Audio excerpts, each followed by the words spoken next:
Hello friends, welcome to channel Biobasics. In today's lecture, we are going to discuss about the diversity in living words.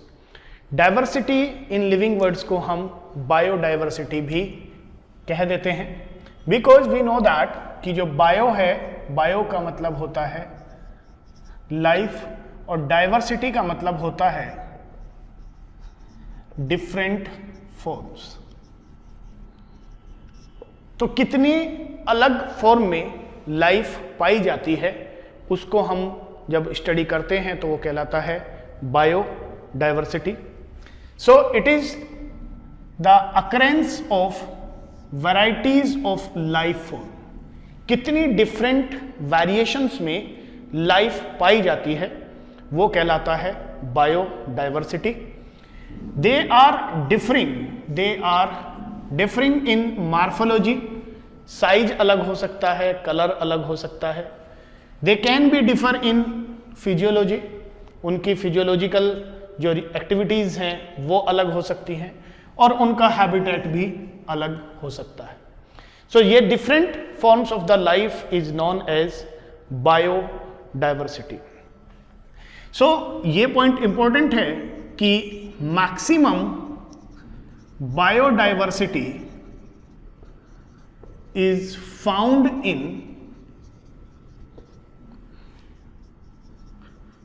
tropical rain forests.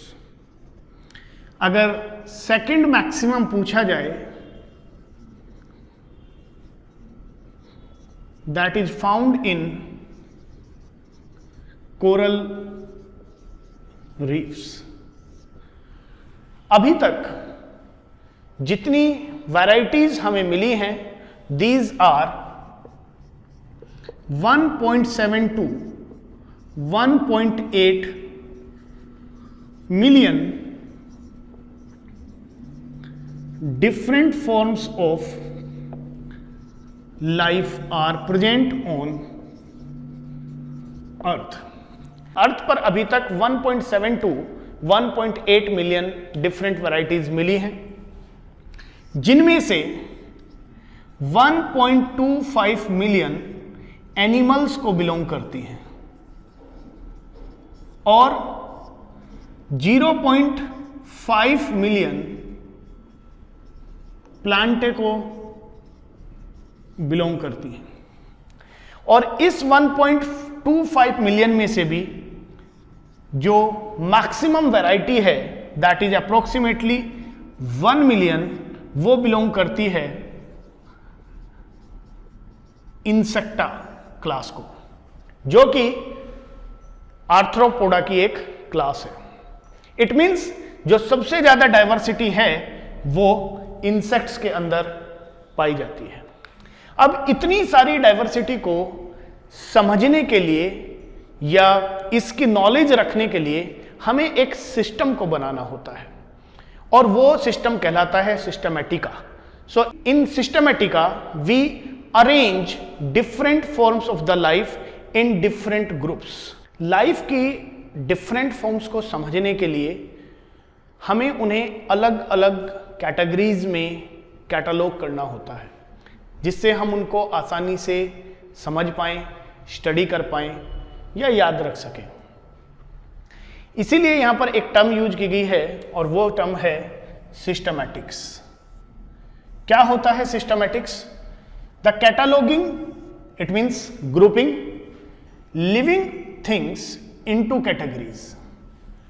Living organisms को उनकी similarities और dissimilarities के basis पर अलग अलग group में arrange करना कहलाता है systematics. So they can be named. उन्हें एक नाम दिया जा सके, दूसरे ऑर्गेनिज्म से उन्हें कंपेयर किया जा सके और फाइनली उनकी प्रॉपर स्टडी की जा सके. जो टर्म सिस्टमैटिक्स है ये इंपॉर्टेंट है. यहां पर the term systematics was given by Carolus Linnaeus. So this point is important. But the systematics was defined by Simpson. याद रहे कि जो टर्म है सिस्टमैटिक वो दी गई थी कैरोलस लीनियस के थ्रू और जो डिफाइन की गई थी वो सिम्पसन्स के थ्रू डिफाइन की गई थी। बेसिकली ये जो सिस्टमैटिक्स है it was based on external morphological characters. ये सिर्फ बाहरी रूप को देखकर समझाया जाता था कि किस तरह से ऑर्गेनिजम्स को अलग अलग कैटेगरीज में कैटेगराइज किया जाए। फिर आया एक न्यू सिस्टमैटिक्स। ये फिर से इंपॉर्टेंट है कि क्वेश्चन में ये हमें देखना होगा कि सिस्टमैटिक्स पूछा गया है या न्यू सिस्टमैटिक्स पूछा गया है। So new systematics was given by Julian Huxley. New systematics है it was based on external as well as internal morphological characters. It was based on the structure of the cell and its development process, कि organisms का जो development है वो किस तरह से हुआ है, कौन सी फेजेस के थ्रू हुआ है, तो वो भी यहां पर कंसीडर किया गया है। और साथ ही साथ देखा गया है कि relationship among organisms, it means यहां पर cytologically, biochemically, morphologically as well as evolutionary और इकोलॉजिकली भी कंसीडर्ड किया गया है। तो ये याद रहे कि जो न्यू सिस्टमैटिक्स है वो जूलियन हक्सले ने दिया है और जो सिस्टमैटिक्स है वो कैरोलस लीनियस ने दिया है। यहां से आपको एक बात और याद रखनी है कि जो बायोसिस्टमैटिक्स है, अगर पूछा जाता है कि बायोसिस्टमैटिक्स किसने दिया है तो ये दिया है कैम्प एंड गिली। याद रखेंगे आप इस बात को कि जो बायोसिस्टमैटिक्स है it was given by Camp and Gilly.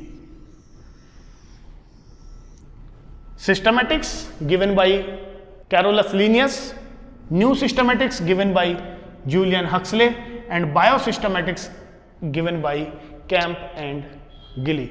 अब हम समझते हैं कि सिस्टमैटिक्स में किस तरह से ऑर्गेनिजम्स को कैटेगराइज किया जाता है। Now we understand how to categorise an organism into the category by using the systematics. यानी कि सिस्टमैटिक्स के वो कौन कौन से स्टेप्स हैं जिनके थ्रू हम किसी ऑर्गेनिजम्स को किसी एक ग्रुप में कैटेगराइज करते हैं। वो 4 स्टेप्स हैं: characterisation, identification, classification and nomenclature. आपको ये याद रखना है कि इसी स्टेप्स में हमें ये याद रखना होगा। कैरेक्टराइजेशन का मतलब ये है कि उस ऑर्गेनिजम्स को देखकर हमें ये कैरेक्टराइज करना है कि उसके अंदर कौन कौन से कैरेक्टर्स गिवन है। जैसे अगर हम एग्जाम्पल लें कि देयर इज एन ऑर्गेनिज्म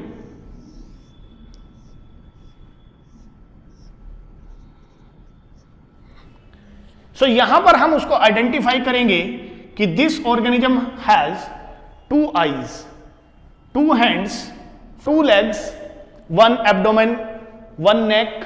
सो इस तरह के जितने भी कैरेक्टर्स हैं उन सारे कैरेक्टर्स को हम कैरेक्टराइज करते हैं। तो कैरेक्टराइजेशन में हम फाइंड आउट करते हैं all the possible characters.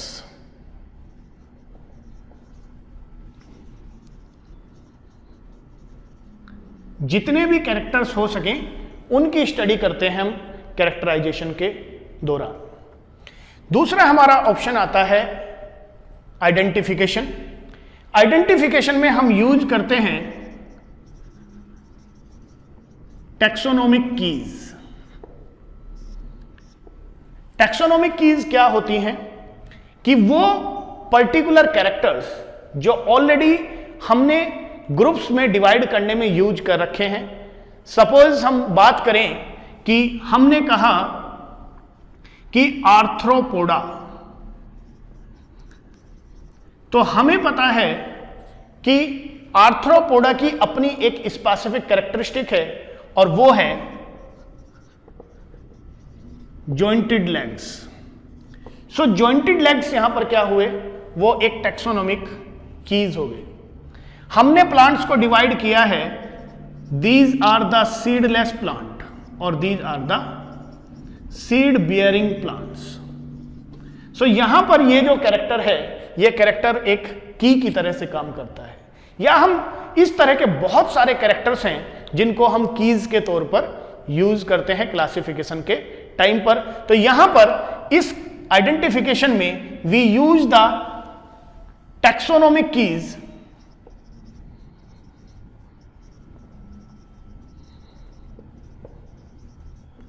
And compare them with already classified organisms, और फिर उन कीज को यूज करके हम पहले से मौजूद उन क्लास में जो भी ऑर्गेनिजम्स हैं उनके साथ उस ऑर्गेनिजम्स को हम कंपेयर करते हैं। तीसरे स्टेप पर आते हैं, और तीसरा स्टेप है हमारा क्लासिफिकेशन। जिस ग्रुप के साथ वो ऑर्गेनिज्म सबसे ज्यादा सिमिलैरिटी शो करता चला जाता है और बाकी और ग्रुप से वो डिसिमिलैरिटी शो करता चला जाता है, तो यहां पर हम उस ऑर्गेनिज्म को क्लासिफाई कर देते हैं। जस्ट फॉर एग्जांपल, हमने यहां पर एक डायग्राम बनाया था और इस डायग्राम में हमने देखा था कि ये 4 पोड्स को रिप्रेजेंट कर रहा है, तो ये टेट्रापोडा को बिलोंग करता है। अगर हमें इसमें कोड नजर आती है तो हम इसे कोर्डेटा में प्लेस कर सकते हैं। अगर हमें पता है कि इसके अंदर मैमेरी ग्लैंड्स हैं तो हम इसको मैमेलियन में प्लेस कर सकते हैं। अगर हमें इसमें वर्टिब्रेटा दिखाई देता है, अगर हमें इसमें वर्टिब्रा दिखाई देता है तो हम इसे वर्टिब्रेटा में ले जा सकते हैं। तो इस तरह से इन टैक्सोनॉमिक कीज को यूज करके हम जिस भी ऑर्गेनिज्म से सबसे ज्यादा टैक्सोनॉमिक कीज मैच करती हैं, हम यहां पर उसको हम क्लासिफाई कर देते हैं। So placement of organism into a group on the basis of similarities. Similarities in taxonomic keys. Now fourth step is nomenclature. Nomenclature में हर एक ऑर्गेनिज्म का अपना एक लोकल नाम होता है, लेकिन वो लोकल नाम सिर्फ उस लोकल प्लेस तक ही फेमस होता है या रिप्रेजेंट किया जाता है। जब भी हम उस लोकल एरिया से कहीं बाहर जाते हैं तो वो नाम बदल जाता है। तो इस तरह से वो ऑल ओवर वर्ल्ड में उस नाम की जो रिकॉग्निशन है वो बहुत एक छोटे एरिया तक रह जाती है। इसलिए जिस टाइम पर हम सिस्टमैटिक्स में किसी ऑर्गेनिज्म को क्लासिफाई करते हैं, यहां पर उसको एक नाम दिया जाता है और वो नाम ऑल ओवर वर्ल्ड में एक्सेप्ट किया जाता है।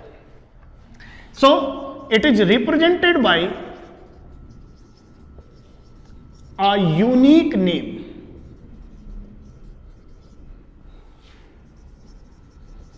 which is accepted by all over world, जिसको वर्ल्ड में कहीं भी जाकर अगर हम कहें कि मैंजीफेरा इंडिका, तो वो मैंजीफेरा इंडिका एक नाम दिया गया है जिसे बायोलॉजिस्ट इमीडिएटली पहचान जाएंगे कि Mangifera indica means it is mango या आम। इसलिए उस ऑर्गेनिज्म को एक स्पेसिफिक नाम दे दिया जाता है।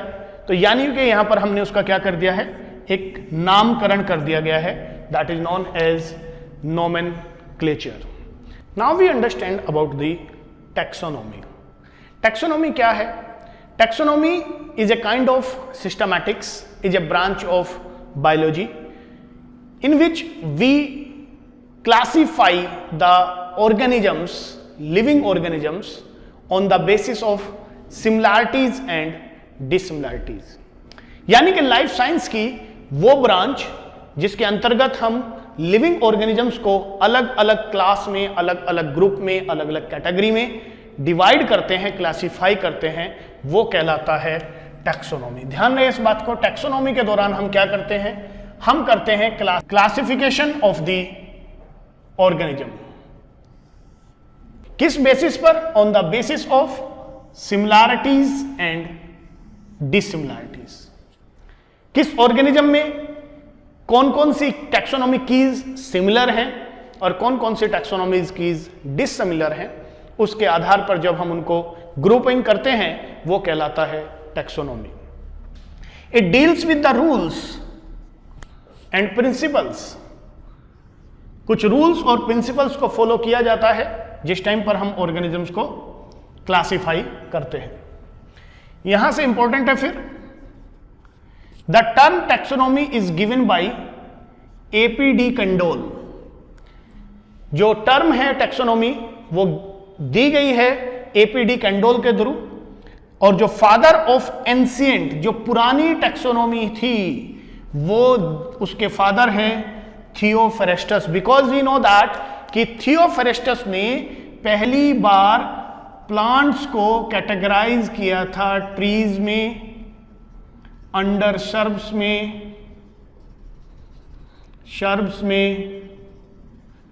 एंड हर्ब्स में। यह पहली बार किया गया था थियोफरेस्टस के थ्रू। तो क्लासिफिकेशन तो बहुत पहले थियोफरेस्टस ने शुरू कर दिया था, इसलिए एंशिएंट टैक्सोनॉमी के जो फादर हैं वो थियोफरेस्टस हैं, और इन्होंने ही प्लांट्स को एनुअल, बाइनुअल और पेरिनुअल में भी कैटेगरी में भी क्लासिफाई किया था। इसलिए ये आपको याद रखना है कि फादर ऑफ एंशिएंट टैक्सोनॉमी जो हैं वो हैं Theophrastus. The father of modern taxonomy, modern taxonomy के फादर कौन है? वो हैं कैरोलस लीनियस। ये आप याद रखेंगे, ये फिर से इंपॉर्टेंट है। इनको हम इनका जो नेम है वो कार्ल वॉन लिन भी है, तो आप इस नाम को भी याद रखें, कार्ल वॉन लिन या कैरोलस लीनियस, जिस नाम से फेमस हैं, मॉडर्न टैक्सोनॉमी के फादर हैं। यहां पर आपको याद रखना कि इंडियन टैक्सोनॉमी के फादर कौन है? फादर ऑफ इंडियन टैक्सोनॉमी, और वो हैं H Santapau. The father of Indian taxonomy is H Santapau. इन्होंने प्लांट्स को बहुत सारी कैटेगरी में क्लासिफाई किया हुआ है, इसलिए इनको क्या बोलते हैं? Father of Indian taxonomy. I hope you understood this class, and in next class we will understand about the binomial nomenclature.